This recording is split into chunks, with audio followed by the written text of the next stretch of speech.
I was going crazy looking at photographs of 5-year-olds. And I went out one night to the opening of Elton John's Chorus of Light at the High. I hope all of y'all remember that show.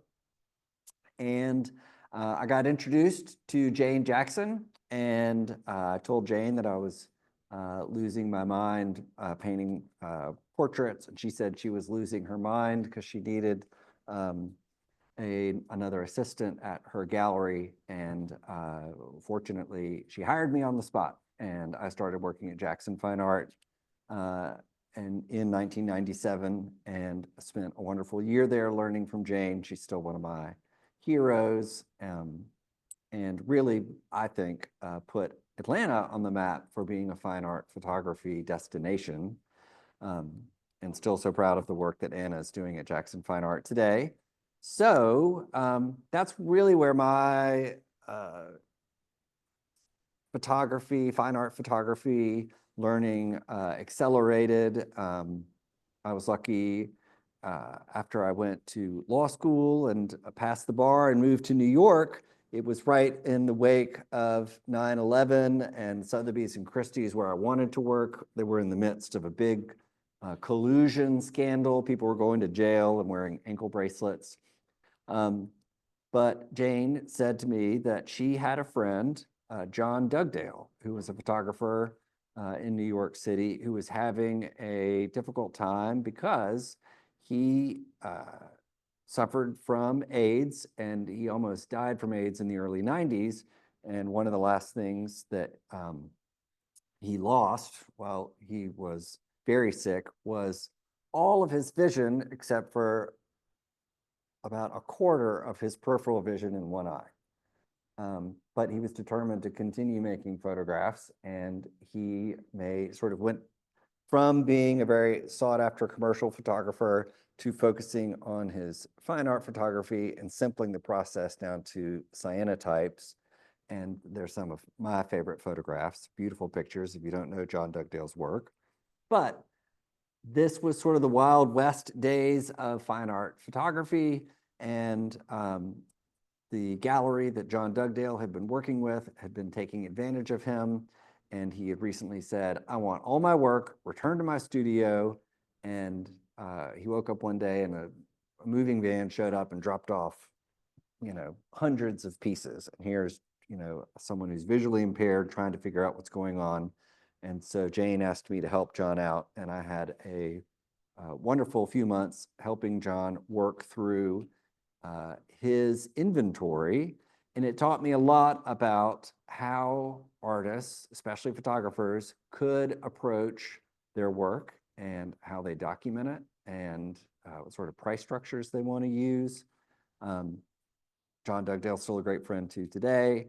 2 years after living in New York and working at Sotheby's, I moved to Atlanta and opened my own gallery. And here we are 22 years later, and I'm so thrilled that some of the artists who work here at Atlanta Photography Group, Beth Lilly, amongst others, are represented by our gallery. So that's sort of my background. But tonight we're going to be talking about pricing. And everything that we're talking about is supply and demand. So you can always boil it down to that. How do we find that balance, especially with photography, where that desirability, what makes the clients want to spend their hard-earned money on your artwork? And we always talk about in the gallery how means and desire make the buyer. So it's about money, and it's about how much do you want it? And those are the two things that we have to be thinking about when we're pricing our artwork. But as an artist, whether you're a photographer or a painter or a sculptor, the first thing that you have to figure out is your costs. And always surprised how many young and experienced photographers don't really know what it costs for them to produce a work. A lot of, how long did it take this person to take this picture? Well, how old are they? It took 22 years to get to the point where they could take that picture. But there is a cost involved, and for photography, it's pretty objective. So I really think it's important for photographers, step one when you're thinking about pricing is to consider your costs. And there are all sorts of costs when you're working with photography. Um, we can start with printing costs. Um, when I started the gallery, we still had dark rooms here in Atlanta. I remember taking one of the last classes at the Atlanta College of Art in their dark room. And, that's how a lot of prints were still being made, black and white prints. But today, where are most of your prints coming from? Where are most of these prints made? It's a lot of archival inkjet printing, right? Well, for a lot of collectors, if you say that, what does that mean to them? Well, it often means they, come to the conclusion, oh, this is a computer printout. And is that true? Well, it's kind of true, but you have to be thinking about the object that is your work. And I think it's interesting, David brought up their upcoming show, which is about the object. Your artwork, you always want it to be the best example of who you are as an artist. You always want it to be the best work of art that it can be. And I can't tell you how many times people come to see me to show me their work and the prints are terrible. And the prints, they're, oh no, I just got this new Epson printer. I'm printing these things. They're great. And I'll say to their face, no, they're not. You can't expect people to spend their hard-earned money on your artwork if your object is not as good as it can be. And guess what? We're all not computer savvy technical printers. We're all not going to be able to make the best prints that we can make using the printer that we got off Amazon. So guess what? It's okay to work with someone who can help you create the best prints that you can make. So ask, if you see a photographer and you say, oh my God, that is the most beautiful print I've ever seen, ask them, did you do that? Did you work with someone? You've got great resources here in Atlanta. A lot of our photographers work with John Dean. He's a master printer here in the Southeast. And you would be surprised at what your artwork can look like when it's in the hands of someone who really knows how to print it. So I just can't put enough emphasis on the object itself. Spend the money to have the prints be as beautiful as they can be. And that's part of your costs. So when you're making prints, just make sure, and this is an interesting show to talk about it because everybody has very different types of prints on the wall. Just make sure that it's the best print that it can be, because the difference between a glorified poster and a beautiful, Havamul fine art, paper print is night and day. So what do you want your art to be? Okay, that's the end of my sermon on prints, but I do think that it's really important because the quality of your materials, the quality of your piece is going to affect the value. And so you just have to, understand that's going to be part of your investment for your costs. And then, hold on one second, let me keep going because we're going to run out of time. And I will also say that in addition to that object, so what makes that object valuable is its connection to you. And when you sign that print, you are signing off on that print saying that I approve of this. This meets my standards. That's what your signature represents, right? That you sat there with this print, had a moment, and you are signing off on it. So I've heard of, photographers like, oh, well, just, I'm going to have my commercial printer, he'll print it, I'll send you a sticker and you can send it off to the client. Well, you haven't even seen the print. You're going to send off this object that is your artwork without you having even spending any time with it. I think that's really dangerous. So in addition to your printing being important, your relationship to that print is important. You should be signing it. You should be editioning it. You should be titling it. It can be on the front, it can be on the back, but there has to be some connection between you and the print itself. And in addition to that, a lot of clients would like for you to also have a label that they can put on the back of their framed print so that that information is not only trapped inside the mat and the glass and the picture frame, but it's also on the back. I don't get into the world of certificates of authenticity, but a lot of people who collect photography, if the artist is alive, they want a document that says, this is my work. This is edition 2 of 7 that they can put in their file with their receipt and everything else. So just be thinking about the whole package of what your artwork is going to represent. The object itself, your connection to that object, and then sort of all the details that go with it. And I would suggest that if your gallerist calls you and says, oh, this is such a great day, so-and-so just decided to buy one of your prints. They've been looking at it for weeks. They just decided they want to add one of your photographs to their collection. You know what I would do? In addition to dropping the print off at the gallery with the label and the certificate of authenticity, write a really nice note to the collector and say, I'm so happy to be a part of your collection. Thank you. It can be 2 lines long. And guess what? You will have started a relationship that may grow, that may lead to further sales. But it is really important, again, to keep establishing those connections, not only with your own work, but with the people who are interested in your work and hopefully have it hanging in their homes. So that, I think, is really important. Again, just focusing on the object. And that those other things that I just talked about doesn't really cost you anything, just your time. And I know it's valuable, but it's a very good investment. To get artwork on the walls is always a struggle. We've got magnets, we've got frames, we've got dry mounted pieces in here right now. It's expensive to be a photographer. And to get your show on the wall, and here back here we can see this, I love what Stephanie has done back here, beautiful show, but to frame that would have cost a few $1,000s. That's a lot of money. So she did a good job getting it on the wall with magnets, and it looks great.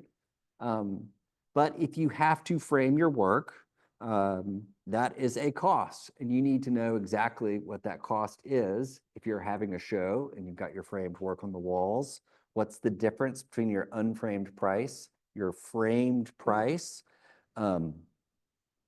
At our gallery, when we sell a framed work of art, photography, any work on paper, we back the framing cost out before we do our 50-50 split. So the artist is reimbursed for the framing expenses before we share the sale. So, negotiate with your gallerist if that's something that, you want to do, because again, all artists have expenses, but artists who are photographers who have works on paper, it is expensive getting it on the wall. Find a framer that you trust. Be wary of, if you have a show and it's the best work you've ever made, and let's say you get some great professional prints done, it looks beautiful, and then you stick them in IKEA frames, well, is the frame helping or hurting your work? And that's key. Is the frame is there to get it on the wall, but a bad frame will pull your work down. So we want the framing to elevate your work. And for our gallery, we really like simple white moldings with nice 8-ply mats. And, those tend to be able to go in just about any home today. A lot of homes today are a lot less formal than they used to be, so we don't need big gold frames anymore. Even finished corner frames, that's a luxury, but you don't need to make those huge investments up front if you don't have to. So framing, again, part of your costs.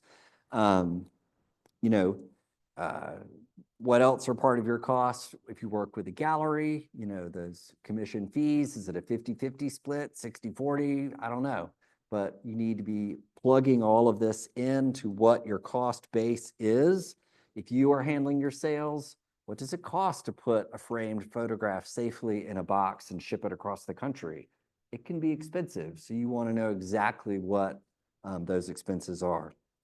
So again, just be thinking of your base cost.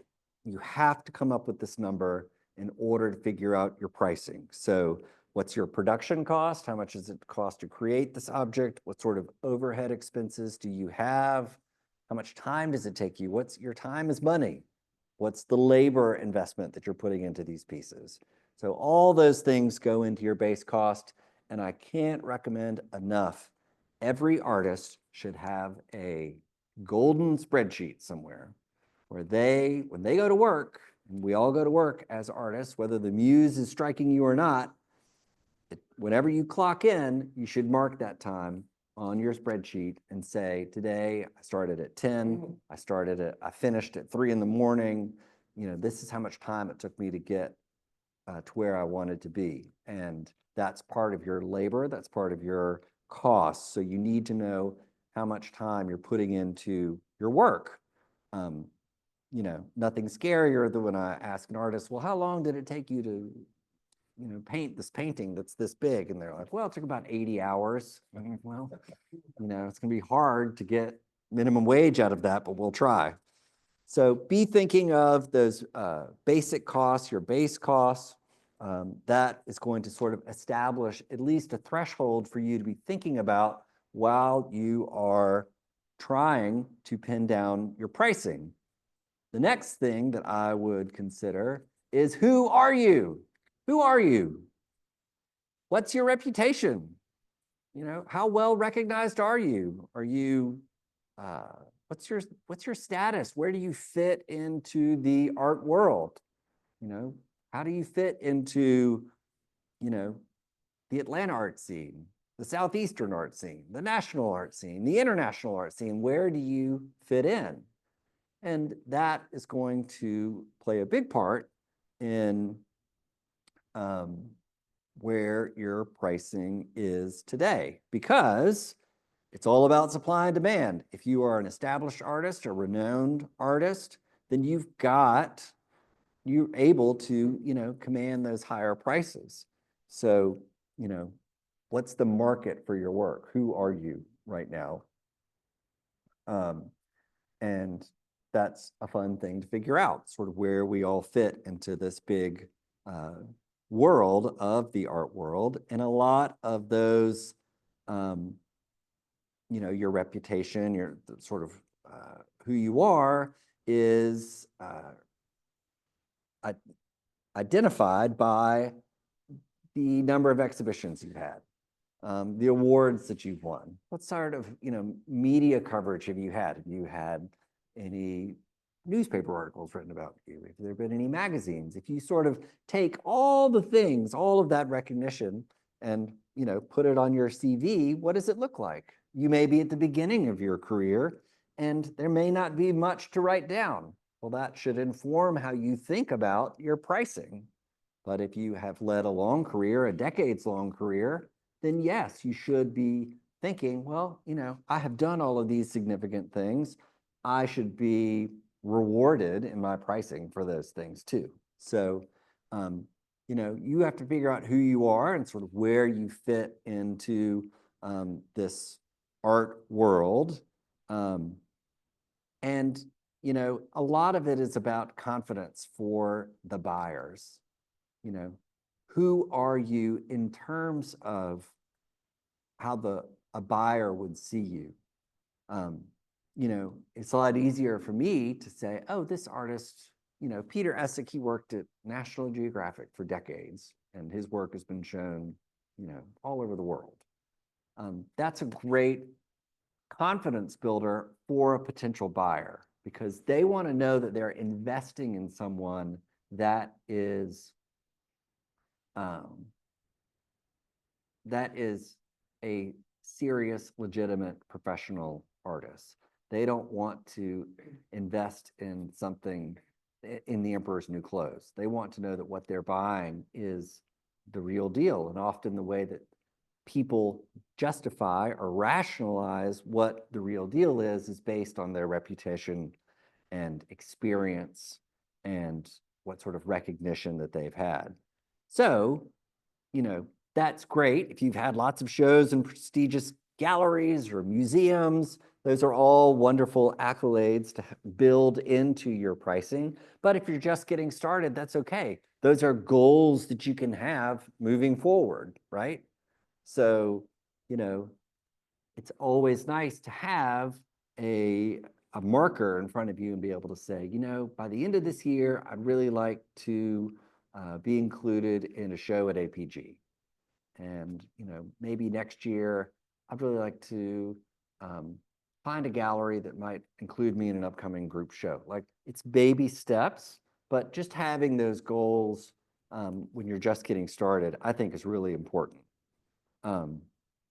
So, as you might assume, for those of you who are just starting out as photographers, you lower prices, supply and demand, right, will attract buyers. So they're getting in on the ground floor. There's some wonderful photography on the walls in here right now by Kennesaw students. And I was looking at this one piece over here and thought, that's a really great piece. Guess what? Framed, it's $100. That is a steal. We should all be running over there with our own red dots to buy that picture. So yeah, when you're getting started, your lower prices, you should be an incentive for smart collectors to buy your work. They're getting in on the ground floor. And if you have good work, they should be able to see it. So there's nothing wrong with having lower priced work. You will get to whatever price point you deserve over time, but there's nothing wrong with starting at the beginning and working your way up. So lower prices, again, they attract buyers, help get your foot in the door. And, you know, again, it's all about that buyer confidence. Like, okay, this is a student at Kennesaw. I don't expect them to have, you know, a long list of things that they've done thus far, but they're already here at APG and they're being recognized by their peers for the good work that they're doing. Maybe I will invest in one of these pieces because, and I say invest, not like I'm going to invest in this like a stock or a bond, and one day this is going to be worth millions of dollars. That's not what art investment means. Art investment means I'm going to invest in my art world. I'm going to invest in this art community. I'm going to invest in this young artist so that they will go on and continue to do great things. So be wary when you hear the word art and invest. It's not, if you want to make money, don't invest in art. Stocks, bonds, all that stuff. Go for it. But if you get lucky and you buy the next, you know, Sally Mann or whoever, good. That's awesome. Good for you. But you want to buy work that you connect with, that you want to make a part of your life. That is the investment that you are making. So again, this is an incredible opportunity to invest in some wonderful art by some great local students. APG does such a good job giving young artists a chance, established artists a chance to show their work here in Atlanta. So always follow what APG is doing because they're giving you opportunities to potentially invest in some really great work. So when you are figuring out where you want to be as an artist, where you want your pricing to be one day, I would suggest looking at your heroes. Who are the artists that you look up to? Who are the artists that one day you would like to be, you know, considered in the same realm? That is a great way to look at your work and where you want your work to go. You know, do you want to be the next Harry Callahan? Well, then what does that mean? How do you get there? How do you make that happen? So that figuring out who your heroes are and then researching them is really important for your pricing. You want to find those artists that are your heroes, and then you want to start figuring out And they can be accomplished artists. They could be Harry Callahan, but they might be, the person sitting next to you. They might, it might be Chip. And I want to know, what is it that, which gallery does this artist show with? When is their next show? What does their price list look like? So you want to be doing your own research. You want to be finding comparable artists that you believe your work is of the same quality. You want to have heroes that represent sort of where you want to be one day. So you have to do some research on pricing to figure out sort of where you think you fit in, and taking in all these different factors to establish what your pricing can be. And, as your reputation grows, your prices grow. Every time you have a successful show, your prices go up a little bit. So again, nothing is fixed in the sand. You can say, my prices are $500 a photograph for this show. And you get a great response, and you realize, they're worth more. Well, great. Ask the gallery if you can bump it up to $750. Like, there's no rules. It's your work. You decide what the price is. Again, think about those comparable artists. Think about the galleries that represent them. You're so lucky to live in the 21st century, where you can go online and look at gallery websites. You can look at Artsy. You can look at all these platforms that, for the most part, have prices listed. And guess what? If they don't, call them up on the phone and say, you know what? I just saw the most beautiful photograph on your website. What's the asking price for that piece? And they'll tell you, okay? Don't be afraid. And you can say, I'm a photographer. I'm doing some research on my favorite artists. And, this is you represent one of my favorite people. Would you mind sending me a price list? And guess what? If they're not a bunch of jerks, that means you probably don't want to work with them anyway, they'll say, of course, be happy to send that to you. So photography had a hard start because it was kind of the Wild West at first. People did a lot of tiered pricing back in the day, where things would change after a few pieces sold. You see that less and less these days. But people were it was like a moving target about where the price was. I don't recommend that. If you want to change your prices, great. You sell 5 pieces and think my work is now worth more, then change it. But I don't think that there should be an arbitrary rule that says, okay, you sold number 3, the person who buys number 4 is automatically in this other price point. I just think that it punishes the next person, which is fine. That's the way you want to be as an artist. But it's kind of arbitrary, and it makes it harder for you, unless you're really organized, to keep your pricing consistent amongst all of the people that may be trying to sell your work.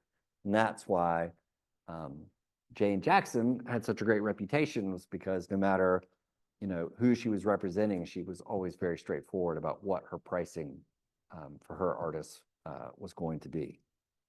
So speaking about tiered pricing and all of those things, let's talk for a minute about editions. I am a big believer in small edition sizes. So if you come to me and say, well, yeah, well, I'm excited about this show, this is number 2 of 50, I'm going to look at you like you have 3 heads. Because if demand is driven by scarcity or rarity or exclusivity, how is an edition of 50, how does that make any sense as a work of fine art? So there's a very large spectrum. You have fine art over here and you have poster over here. Where do you want your work to be? So I would recommend that if you are going to edition your work, think seriously about how big you want that edition to be. How many prints do you really expect to sell? It is just as hard to sell one $500 print as it is to sell one $1,500 print. So why would you make your life so hard by creating this large edition number, which gives the buyers less confidence in your work because they are buying something that is maybe in their heads not that rare because there's too much supply. So I'm going to buy this work of fine art and there's going to be 49 exactly like mine out there in the world. That feels weird. So we want to make sure that our edition numbers are practical, they are rational, and that they, again, drive that supply and demand. We don't want to have edition numbers that are that start to look like mass, produced works. So there are lots of ways that you can approach your editions. Some artists, because printing has gotten so crazy, it used to be you'd go into the darkroom and you would make your 10 prints, and that was the edition, and you sort of kept them in your flat file, and there they were. Now, most artists, when you say, I would like to buy that print, they go, great, I will call my printer and they will print it for you. And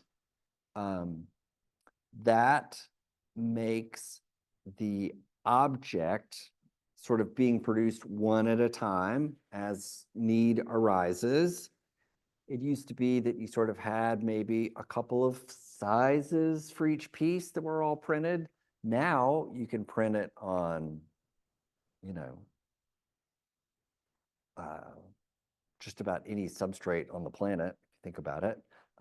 What you have available in terms of your printing is, it's almost infinite. There's so many different ways that your prints can be made that I often suggest with our artists, you have an edition of 5, you've got an edition of 10, no matter what size that picture is, no matter what medium that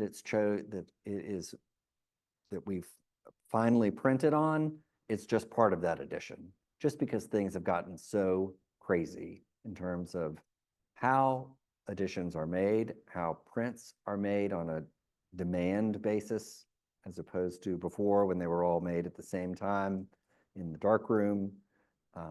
So I would be rigid in terms of how big your edition is, but what happens within that edition, I think there is some flexibility. So again, look at those artists that you look up to. Look at the photographers that are you think you would like to be like one day, and see how they structure their editions. See how they, create sizes in terms of their work. I work with some photographers who have sort of small, medium, large, extra large. Here's the price for these sizes that photographer likes to work in, but all those photographs come out of the same edition of 10. So once that edition of 10 is up, you're not going to cut up the negative like you used to, but your integrity as an artist demands that you do not make any more prints of that piece for sale. So that's another thing you have to remember. When that successful print finally runs its course, that's it. You have to, that's great. If you had, an edition of 10 and you sold, the whole edition out for $1,500 a piece, you made $15,000. That's great. Go buy some stocks and bonds and see what happens. But you should not be tempted after that to continue to sell that piece unless you want to anger the people that you work with, collectors, gallerists, whoever it is, because that would be you're now moving into a gray area of dishonesty, which will ruin a photographer's reputation. So again, I would just recommend keeping your editions small. I try to discourage our artists from going much higher than 25 prints. Even I would say 15 is sort of as high as I would like to go. And again, it's just as hard to sell a $1,500 print as it is a $500 print. So, keep that in mind when you're thinking about how large you want your edition to be, and think about your pricing model.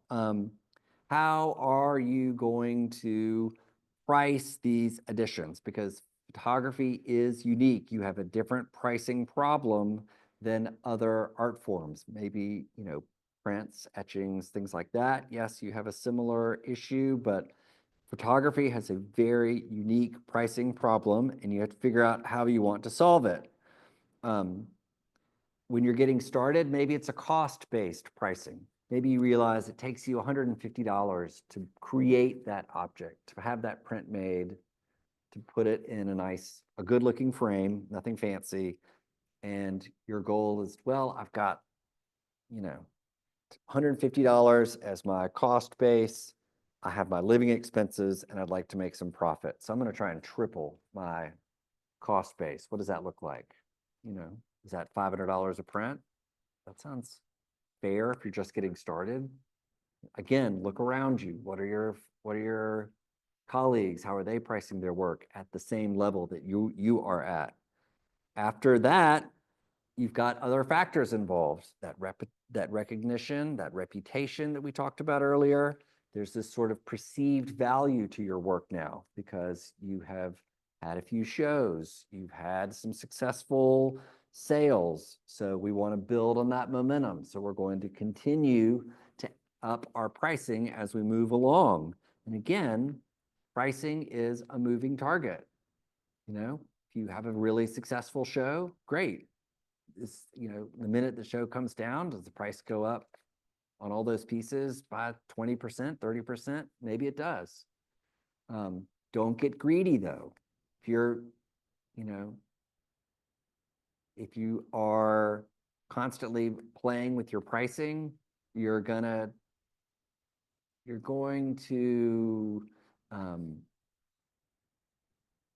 to distract almost your collectors and your gallerists by being obsessed with pricing. I know there's a difference between $1,500 and $1,800, but in the grand scheme of things, if your goal is to sell the work, let's keep it low and let's keep things moving, right? And when we feel like it's time to bump it up, let's bump it up, but don't bump it up before you really believe that it is time, right? Okay. Lastly, tiered pricing, we just touched on that a little bit. Tiered pricing, again, is that idea that first 3 prints are $100, the next 4 to 6 is $500, and 6 to 10 is $1,000 each. That does, I guess, incentivize people to buy your work on the early end, but I think that in the long run is a hard way to run a business. You're welcome to do whatever you want. If you're the most organized person in the world, great. You can feel like you can stay on top of that. Good for you. But I think that it is a difficult way to manage your inventory. Again, inventory, there should be a golden spreadsheet with every photograph that you have ever offered for sale on it. And it should have all the pricing information loaded into it. It should have what you paid for the printing, what you paid for the framing, what you paid out to the gallery when you had that sale. Most gallerists, I hope, will tell you who you sold it to. You should have that client's name in there. You should have all that information in one place. How much time and energy did you spend on that show? All that stuff needs to go into that golden spreadsheet. Treat it with reverence. Look at it every day. Keep it up to date. It's one of the most important tools as a photographer that you have at your disposal. So when you decide to sell your work, there are lots of different ways to do it today that weren't around just a few years ago. I know a lot of artists who work very successfully just using social media to sell their work, and God bless them. If you have the time and the energy and the talent to market your work that way, then go for it. If that's what you want to do and it's successful, I'm all for it. If you don't like the marketing side of things and you want someone else to help you find homes for your work, then yes, work with a gallery. Find the gallery that you think is the best fit for you. But if you're just getting started, talk to your fellow artists. What have they found has been, most successful for them in terms of the time and the money that they have had to spend to sell their work. As a gallerist, when someone calls me on the phone and says, "Hi, my name is so-and-so, I would love to have a show at your gallery," my first question is always, "Have you been to our gallery before?" "Well, no." "Have you introduced yourself to the gallery director?" "No." Well, I feel sorry for that person, because if they're just cold calling people, what if they cold called like the biggest jerk in Atlanta and they ended up jumping in bed with somebody that they weren't supposed to? That's a problem. So if you're interested in working with a gallery, go visit the gallery on a quiet day. Are they cool? Are they friendly? Do you feel like you have a connection or a rapport with those gallerists? Then go to an opening. Is it fun? Is it the kind of opening that you would like to have? And then sort of see what sort of programming do they have. Is that something that you're interested in? Do you like the way that they are connecting with their audience?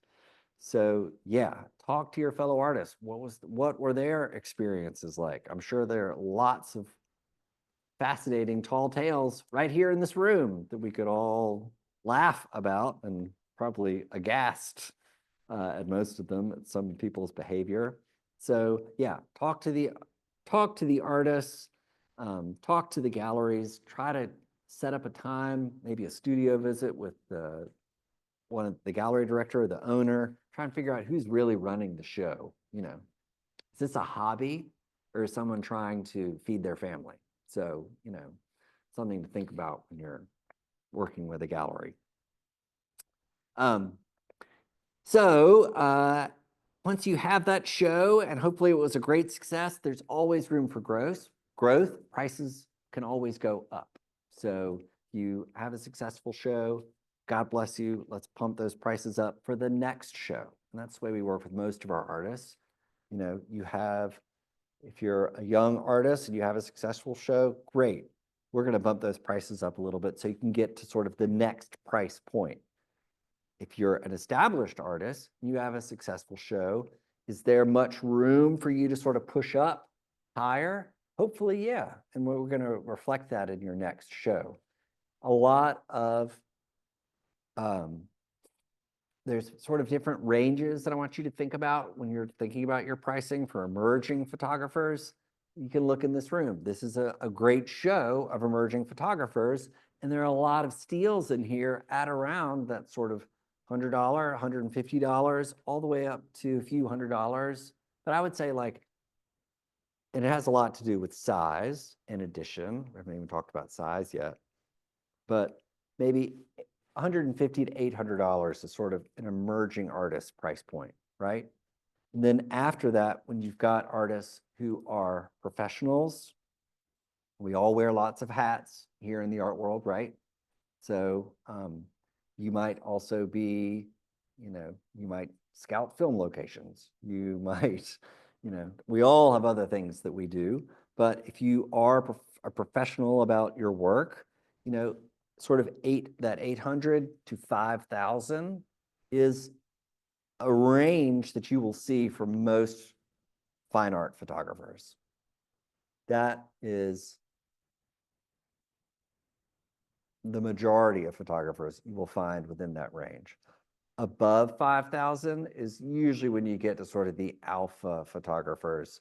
We've talked about Sally Mann a couple of times already, who has a great show at Jackson Fine Art right now. She represents those, very successful photographers who do sell their work in that sort of $5,000 to $50,000 range. So be thinking about sort of the emerging photographers price range. I wouldn't call it mid-career, but I would just say professional photographers price range. That's sort of 800 to 5,000. And then you sort of jump into the world of these internationally recognized photographers who do sell in that sort of $5,000 to $50,000 range. And that's a little bit of a moving target within those ranges because often of size. If you have a photographer who sells his, she sells her 16 by 20 inch work for $1,500 and her 60 by 40s are $4,500. That makes sense, right? That the size is going to play a part. And again, size is going to adjust your cost. So what does, how does changing the size affect your cost? Those are things that all should be on that spreadsheet. So those are all sort of practical things that I think are important when you should be discussing your, thinking about what you want your pricing to be. These are great discussions to have with other artists, to have with gallerists, to have with collectors about where your price point should be. The market will decide whether your pricing decisions are correct or not. So you have to listen to the market as well. If you have a great show and it gets a good reception and a nice review, but nothing sells, maybe you jump the gun on that pricing a little bit. What I've been doing this for 22 years. There's no formula. This is something that you really have to approach, with great thoughtfulness and in a very sort of almost delicate way. It's a subject that deserves lots of discussion. If you just sort of say, my work is worth $5,000 and that's it, great. You're going to have very few red dots in your life. So we haven't talked at all about any of the subjective things that go into great works of art, but I think y'all have learned, know all of those things through great programs that we have here at APG. And looking, the most important thing is to look. That's how we become better artists. That's how we become better collectors. But I will say that as professional artists, really looking at other people's pricing and try to think about why. Why is that number next to their work? Think about all the factors that we just talked about and how do those factors apply to that artist, and how do you see those factors reflected in their prices? So it's fun research. You get to do it with a glass of wine with your friends on a Friday night. But I would also recommend start really looking hard at all the information that's available to you, because it wasn't available 20 years ago. Look at artist websites, look at gallery websites, look at Artsy, look at all these platforms, and start pulling together this information that you have at your fingertips that will help you figure out what you think your pricing should be. So thank you so much for letting me sermonize on what pricing looks like from the perspective of an art dealer who works with a lot of great artists, especially photographers. I think that another thing that I will say is that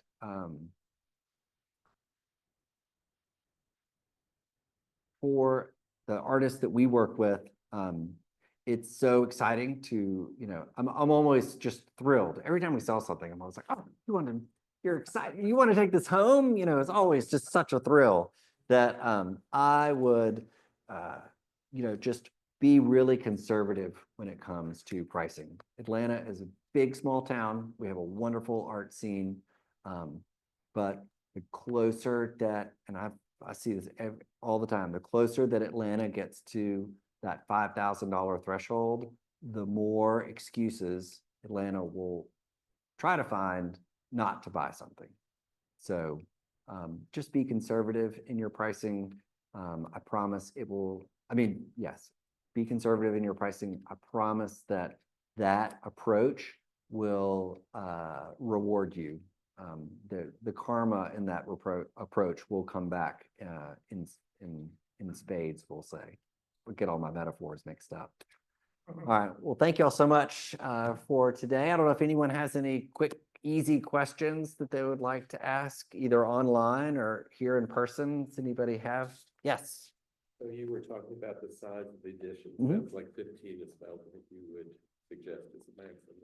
What about artists' booths or whatever it's called? Let's say you want to retain some for the artist. So that's a great question, and I hope all of you could hear it. The question was about edition sizes, and yes, I think that an edition of 15 is a good edition size, but also raised the question about artist proofs.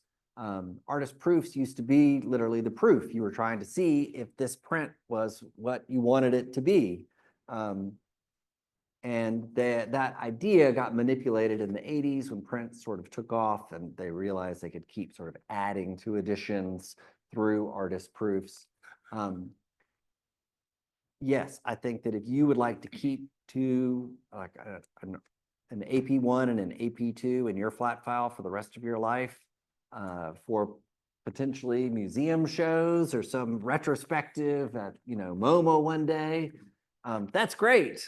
But I would not use APs to extend your edition. Those are for you. So how about if you give a gift to somebody in the photograph? How does that play into the edition part of it? It's part of the edition. So the question was, what if you give a photograph as a gift?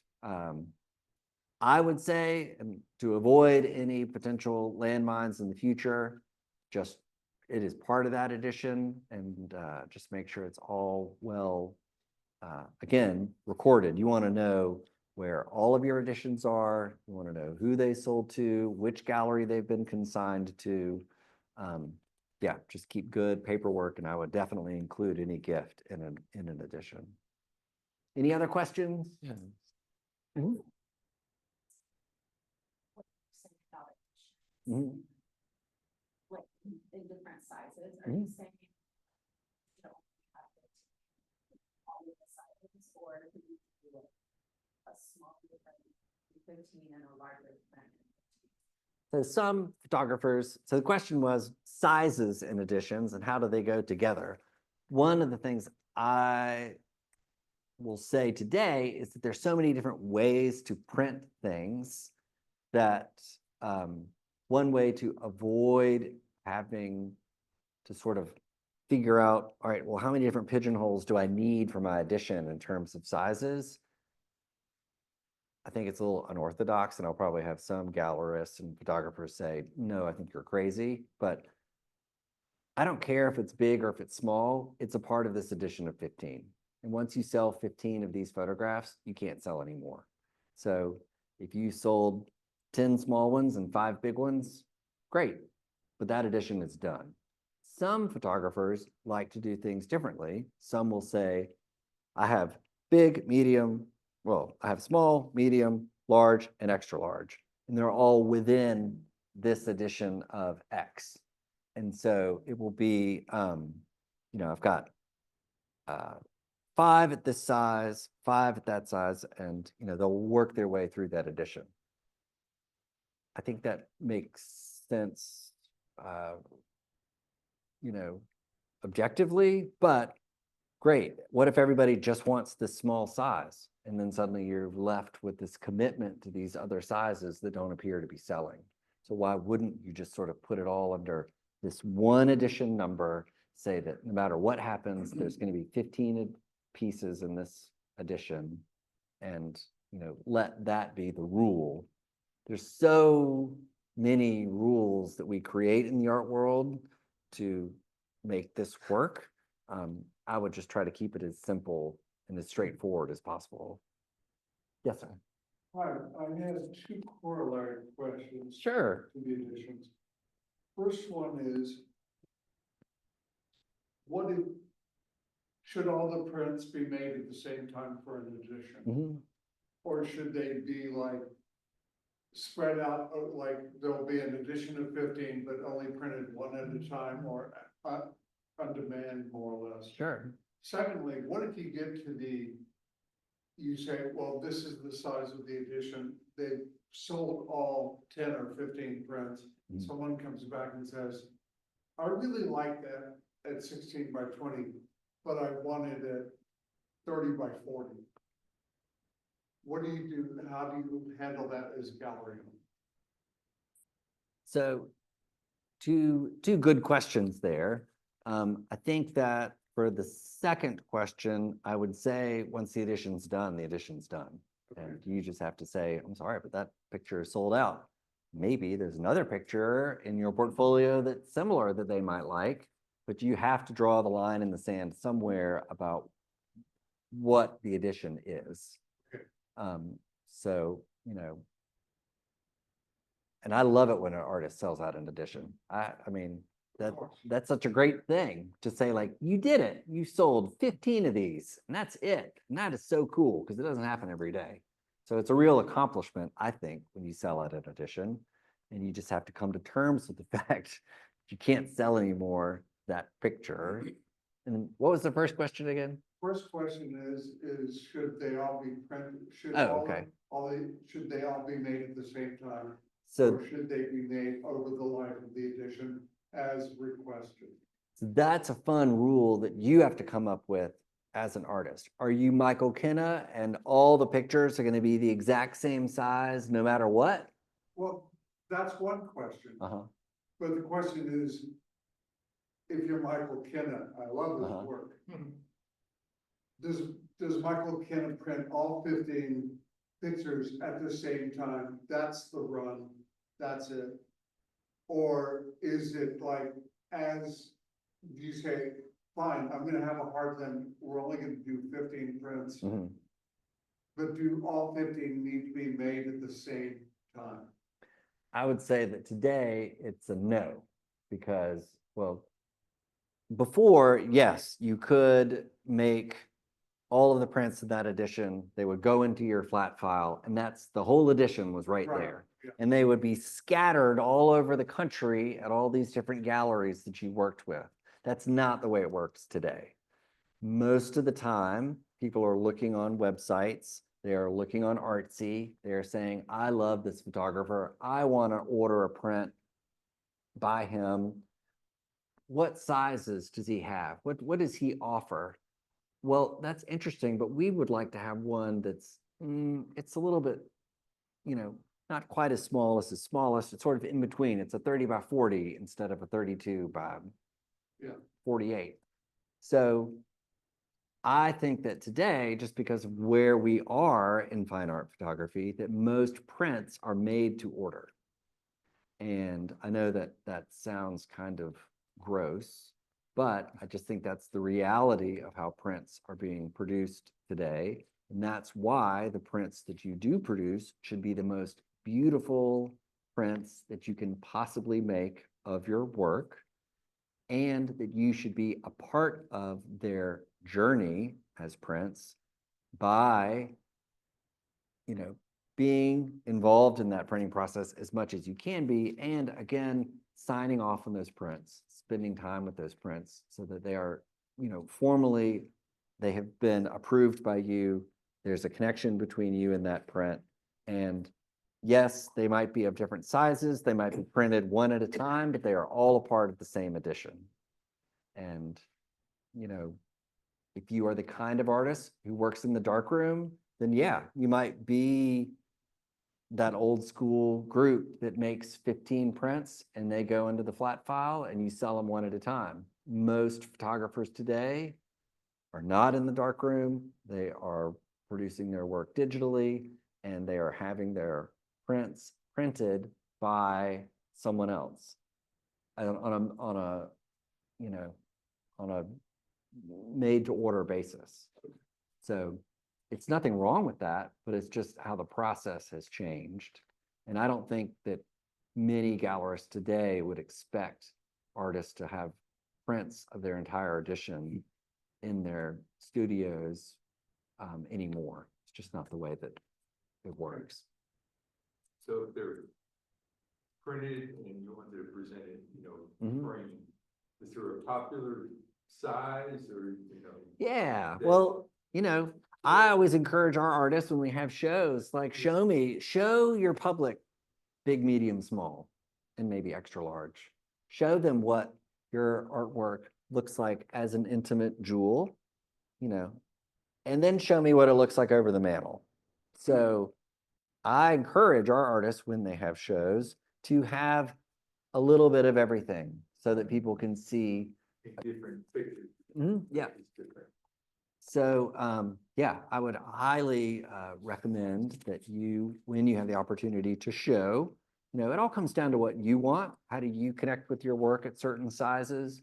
But there are those, big pictures in every home. Everybody buys their starter castle and they've got to put something over the sofa and they've got to put something over the mantle. And then what happens after that? Well, there are opportunities to put small works, throughout a home. Does your work look great this big? I love when photography gets small and pulls you all the way in, but can also be awesome at 60 by 40 and over the couch and, over the mantle. So I would recommend when you do have a show, if you have the opportunity, present your work in more than one size, if that's something that you want to do.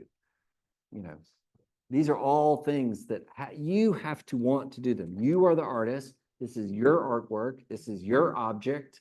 And there has to be a reason why. Why is Michael Kenna printing everything this big? He could probably, I'm sure a doctoral thesis has been written about why it's that size. But it has to mean something And for his you. answer is, I like them that size. Right, yeah, and that's great. That's the perfect size for him. What's the perfect size for you? What is the perfect size for your work? And that's a question that you have to answer. If I were gonna present to you just some samples on the frame, it'd be a good idea just to present in different sizes. I think it's always nice to, if you have a portfolio, because we're at that point, we're really just looking at the work. Right. What is the quality of the work? Who are you? What is this? And then it's fun to see the different sizes, to see the impact of these pictures at different scales. But I think when you're showing your work to, a curator or a gallerist or your friends, having that beautiful portfolio, that beautiful stack of prints, it should be almost enough. But if you've got some big prints or small prints to show as well, I think that's just icing on the cake. Spalding, I'm sorry to interrupt, but Sure. you have a hard stop. You have I do. you have a child to pick up. Yes. So I want to ask you if you would, we had about 3 questions that were in the Zoom chat. Would you be open to me emailing those to you and then I can get back to them with your responses? Happy to. Okay, fantastic. Cool. Well, I hope y'all don't think I'm crazy, but if you have any questions, please call me. I'm at the gallery all the time. Please come by and see our current show. We've got some beautiful photographies, cyanotypes from Caroline Bullock. We're up in the gallery right now. So I hope to see you soon. I didn't bring any cards, but if you Google Spalding Nix Fine Art, hopefully nothing else will come up. But you never know these days.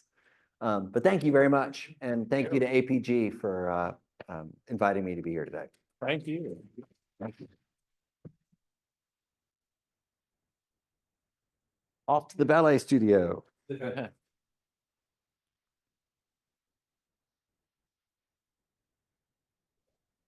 was what